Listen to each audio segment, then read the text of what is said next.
and community organizer Saudia Durrant. She's interviewing Solange Azor, director of the Abortion Liberation Fund in Pennsylvania, formerly known as the Women's Medical Fund. Solange organizes with networks and organizations to build collective power with people navigating financial, logistical, and societal barriers to abortion access. This work exists to resolve the challenges faced by centering the experience of gender marginalized people who have abortions and works to tackle intersections of racial, economic, and reproductive injustice. Thanks, Connie. And hi, Solange. So happy to have you here in the virtual Zoom studio with us live. And I'm really excited to talk to you today, given the political climate that we're in right now. So let's just jump right on in. My first question for you is, can you explain what is the Abortion Liberation Fund? How did you get involved in this work? And why do you do this work? Yeah, definitely. Yeah, thanks for having me on. I'm excited to talk abortion, reproductive justice today with you.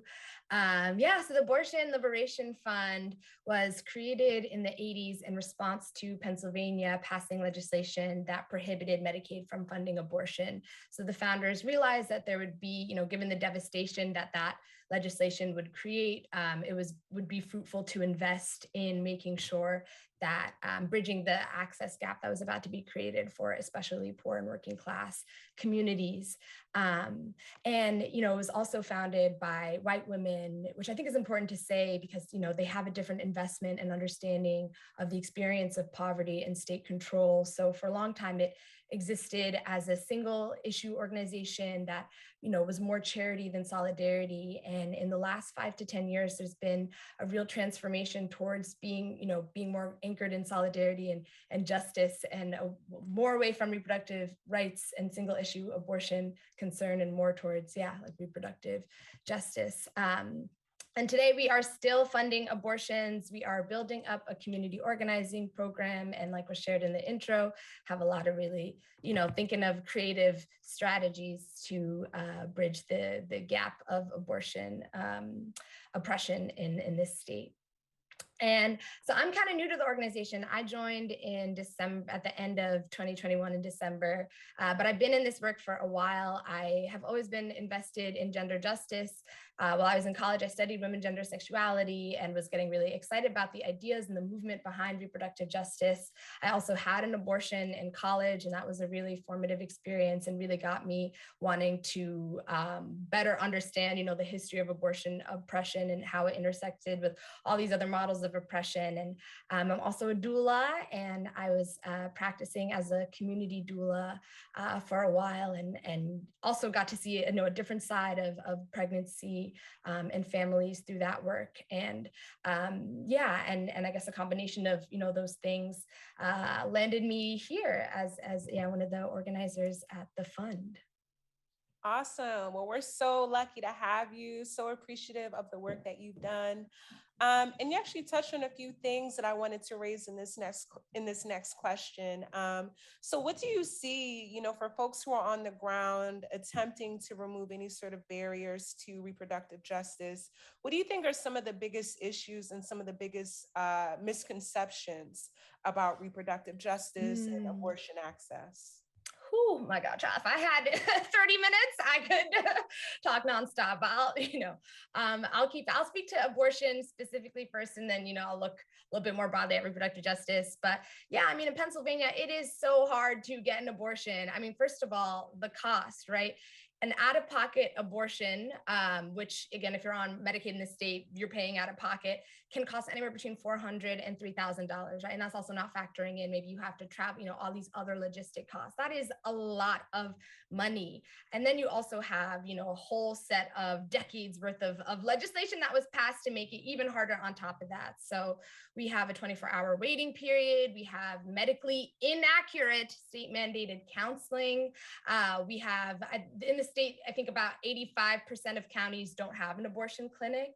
And I feel like the fact that I come back to every single day because it just speaks so powerfully about, what we're facing here. is in the 70s, I believe Pennsylvania had something around like 140 abortion providers.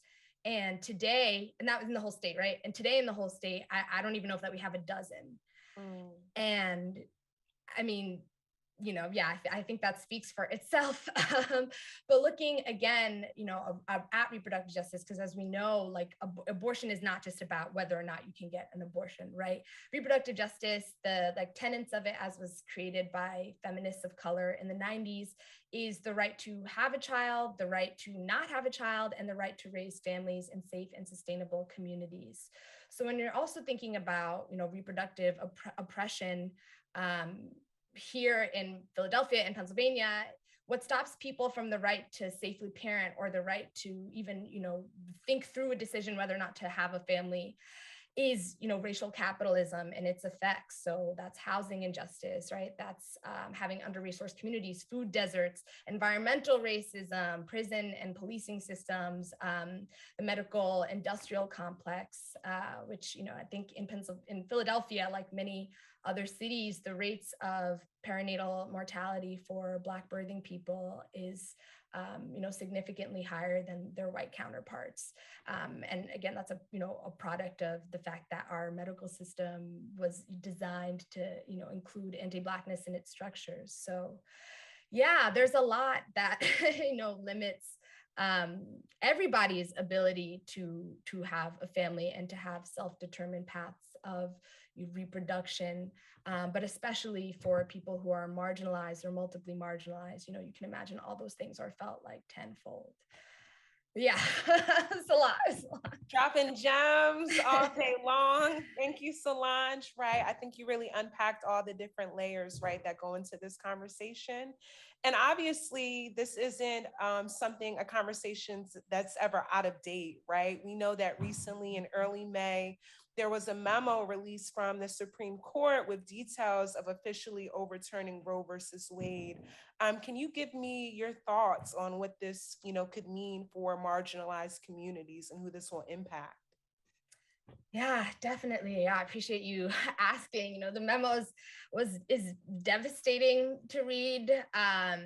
And, I think for myself, definitely, but I think for a lot of people who have been practicing reproductive justice or even who have lived experiences of reproductive oppression, realize have seen this coming to some extent. And also, really, like Roe v. Wade was formative for a lot of people, but 2 years after Roe v. Wade was passed, they passed the Hyde Amendment, which just, gutted abortion access for, again, marginalized people, but especially low income, poor working class people and families.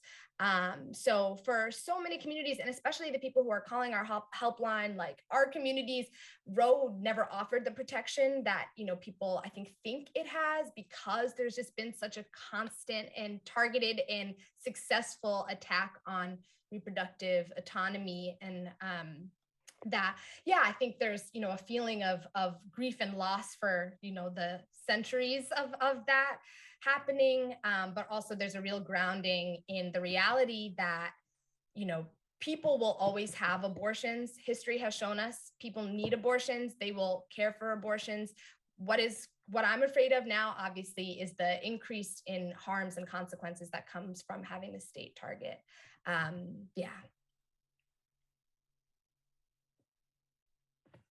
Oh, I can't hear you for some reason. Thank you. Oh my God, I made it. I wasn't on mute. Yeah. Oh, a Zoom bingo moment. Thank you so much for that interview, Solange. And I'm going to pass the mic right back to Connie. Thank you.